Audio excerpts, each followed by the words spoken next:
Hello what's up student, स्वागत है आप सभी का बायोलॉजी स्ट्रीट चैनल में। तो आज हम लोग पढ़ेंगे क्लास 11th एनसीईआरटी बायोलॉजी के थर्ड लेसन प्लांट किंगडम का सबसे लास्ट टॉपिक, जो कि है plant life cycle and alternation of generation.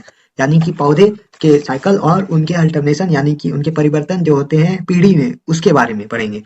तो इससे पहले जिन लोगों ने इसके पहले के टॉपिक यानी कि एंजियोस्पर्म्स, जिम्नोस्पर्म्स और टेरिडोफाइटिस और ब्रायोफाइटिस के बारे में नहीं पढ़ा है तो वो लोग जाके चेकआउट कर सकते हैं। पूरा एक प्लेलिस्ट आपको मिलेगा क्लास 11th एनसीईआरटी के लेसन 3 प्लांट किंगडम का, डिस्क्रिप्शन में दिया हुआ है उसका लिंक, जाके चेकआउट कीजिए। अदरवाइज आपका चॉइस, अच्छा स्लोगन है। तो चलिए चलते हैं हम लोग अब पढ़ने प्लांट लाइफ साइकिल और अल्टरनेशन ऑफ जनरेशन के बारे में। In plants both haploid and diploid cells can divide by mitosis.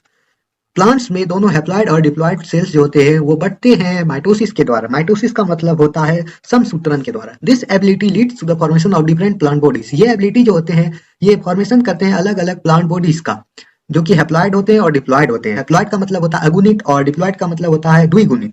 The haploid plant body produce gametes by meiosis. Haploid plant body जो होते हैं वो उत्पन्न करते हैं गैमीट को मियोसिस माइटोसिस करके। This plant body represents a gametophyte. ये प्लांट बॉडी जो होते हैं वो प्रस्तुत करते हैं गैमेटोफाइट को। Following fertilisation the zygote also divides by mitosis to produce a diploid sporophytic plant body. ये फॉलोइंग फर्टिलाइजेशन जो होते हैं उसमें जाइगोट जो होते हैं वो बढ़ते हैं माइटोसिस के द्वारा, यानी कि समसूत्रण के द्वारा प्रोड्यूस करने के लिए एक डिप्लॉइड स्पोरोफाइटिक प्लांट बॉडी को। Haploid spores are produced by this plants body by meiosis. Haploid spores जो होते हैं वो प्रोड्यूस होते हैं, उत्पन्न होते हैं इस प्लांट बॉडी के द्वारा मियोसिस से। दिस इन टर्न परिणाम स्वरूप ये बाद में डिवाइड करते हैं बाय माइटोसिस, माइटोसिस से, और बनाते हैं एक हैप्लॉइड प्लांट बॉडी को एक बार फिर से। Thus during the life cycle of any sexually reproducing plant, sexually producing plant के लाइफ साइकिल के दौरान there is an alternation of generation. वहां पे एक परिवर्तन होता है उनके पीढ़ी का। Between gamete producing haploid gametophyte, किसके किसके बीच? गैमीट प्रोड्यूसिंग हैप्लॉइड गैमेटोफाइट के बीच और स्पोर प्रोड्यूसिंग डिप्लॉइड स्पोरोफाइट के बीच।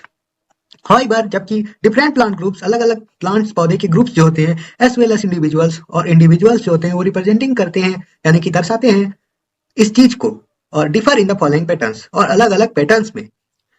Sporophytic generation is represented only by the one sailed zygote. Sporophytic generation जो होते हैं वो रिप्रेजेंटेड यानी कि दर्शाए जाते हैं सिर्फ वन सेल्ड जाइगोट के द्वारा। There are no free living sporophytes. वहां पे कोई भी फ्री लिविंग स्पोरोफाइट्स नहीं होते। Meiosis in the zygote results in the formation of haploid spores. Meiosis जो होते हैं जाइगोट में परिणाम स्वरूप रिजल्ट करते हैं हैप्लॉइड स्पोर्स का। The haploid spores divide meiotically and form the gametophyte. Haploid spores जो होते हैं वो डिवाइड करते हैं, बढ़ते हैं मायोटिकली और बनाते हैं गैमेटोफाइट को। The dominant photosynthetic phase in such plants is the free living gametophyte. Dominant photosynthetic phase जो होते हैं ऐसे प्लांट्स में वो फ्री लिविंग गैमेटोफाइट होते हैं। This kind of life cycle, इस प्रकार के लाइफ साइकिल जो होते हैं वो कहलाते हैं हैप्लोएंटी। Many algae such as Volvox, Spirogyra and some species of Chlamydomonas represent this pattern. बहुत सारे algae जैसे कि Volvox, Spirogyra और कुछ स्पेसीज जो होते हैं Chlamydomonas के, वो रिप्रेजेंट दर्शाते हैं इस पैटर्न को। ऑन द अदर एक्सट्रीम, जबकि दूसरी तरफ, इस type of wherein the diploid sporophyte is dominant. जबकि दूसरी तरफ जो होते हैं ये एक प्रकार के होते हैं जहां पे कि डिप्लॉइड स्पोरोफाइट जो होते हैं वो डोमिनेंट होते हैं यानी कि प्रमुख होते हैं। फोटोसिंथेटिक, वो फोटोसिंथेटिक होते हैं, और इंडिपेंडेंट फेज ऑफ प्लांट, और इंडिपेंडेंट फेज होते हैं प्लांट का। The gametophytic phase is represented by the single to few celled haploid gametophyte. Gametophytic phase जो होते हैं वो दर्शाए जाते हैं सिंगल से लेकर कुछ सेल्ड हैप्लॉइड गैमेटोफाइट के द्वारा। This kind of life cycle, इस प्रकार की जो लाइफ साइकिल होते हैं वो कहलाते हैं डिप्लॉएंटिक। जैसे कि एन अलगा फ्यूकस रिप्रेजेंट्स दिस पैटर्न। अलगा फ्यूकस ये रिप्रेजेंट करते हैं, दर्शाते हैं डिप्लॉएंटिक लाइफ साइकिल के पैटर्न को। इन एडिशन, इसके अतिरिक्त, ऑल सीड बियरिंग प्लांट्स, सारे सीड बियरिंग प्लांट्स, जितने भी प्लांट्स में सीड होते हैं, जिम्नोस्पर्म्स एंड एंजियोस्पर्म्स, जिम्नोस्पर्म्स और एंजियोस्पर्म्स में, फॉलो दिस पैटर्न, वो फॉलो करते हैं इस पैटर्न को, डिप्लॉएंटिक लाइफ साइकिल के पैटर्न को, विद सम वेरिएशन, कुछ वेरिएशंस के साथ।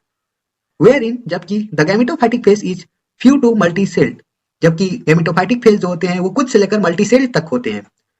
अब थर्ड नंबर में, bryophytes and pteridophytes interestingly exhibit an intermediate condition haplodiplontic. देखिए, ब्रायोफाइट्स और टेरिडोफाइट्स जो होते हैं वो इंटरेस्टिंगली एग्जिबिट करते हैं एक बीच के कंडीशन को, जिसको कि हैप्लोडैप्लोएंटिक कहते हैं। हम लोग पढ़े पहले हैप्लोएंटिक लाइफ साइकिल, फिर डिप्लोएंटिक लाइफ साइकिल, और एक इंटरमीडिएट कंडीशन जो होते हैं जिसको कि हैप्लोडैप्लोएंटिक लाइफ साइकिल कहते हैं, उसके बारे में पढ़ते हैं। बोथ फेज आर मल्टीसेलुलर, दोनों फेज जो होते हैं वो मल्टीसेलुलर होते हैं। हाउएवर जबकि they differ in their dominant phase, ये अलग होते हैं इनके प्रमुख फेजेस से। A dominant independent photosynthetic haploid or erect phase is represented by haploid gametophyte, and it alternates with short-lived multicellular sporophyte totally or partially dependent on the gametophyte for its anchorage and nutrition.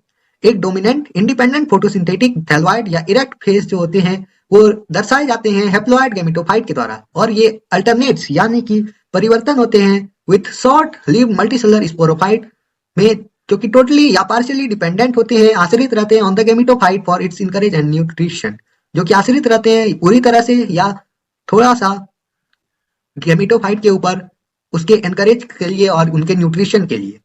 All ब्रायोफाइटिस represent this pattern, सारे ब्रायोफाइटिस जो होते हैं वो दर्शाते हैं इस pattern को। कौन से पैटर्न को? हैप्लोडिप्लॉइंटिक लाइफ साइकिल के पैटर्न को। द डिप्लॉइड स्पोरोफाइट जो होते हैं वो रिप्रेजेंटेड होते हैं एक dominant independent photosynthetic vascular plant body के द्वारा, जो कि अल्टरनेट्स होते हैं यानी कि जो परिवर्तित होते हैं विद मल्टीसेलुलर स्पोरोफाइटिक या ऑटोट्रोपिक इंडिपेंडेंट लेकिन शॉर्ट लिव्ड हैप्लॉइड गैमेटोफाइट के द्वारा। सच ए पैटर्न, ऐसे पैटर्न जो होते हैं वो जाने जाते हैं हैप्लोडिप्लॉइंटिक लाइफ साइकिल के द्वारा। ऑल टेरिडोफाइटिस एग्जिबिट दिस पैटर्न, सारे टेरिडोफाइटिस जो होते हैं वो एग्जिबिट यानी कि दर्शाते हैं इस प्रकार के लाइफ साइकिल के पैटर्न को। Interestingly while most algal genera are haplontic, बहुत सारे अलगल जेनरा जो होते हैं वो हैप्लोएंटिक होते हैं, जबकि some of them such as Ectocarpus, Polysiphonia, kelps and haplodiplontic, जबकि कुछ जो होते हैं जैसे कि इक्टोकार्पस, पॉलिसिफोनिया, केल्प्स वो होते हैं हैप्लोडाइप्लोएंटिक फेज शो करने वाले life cycle, haplodiplontic life cycle represent करने वाले। Fucus and alga is diplontic, Fucus जो होते हैं वो एक अलगा होते हैं जो कि डिप्लोएंटिक होते हैं।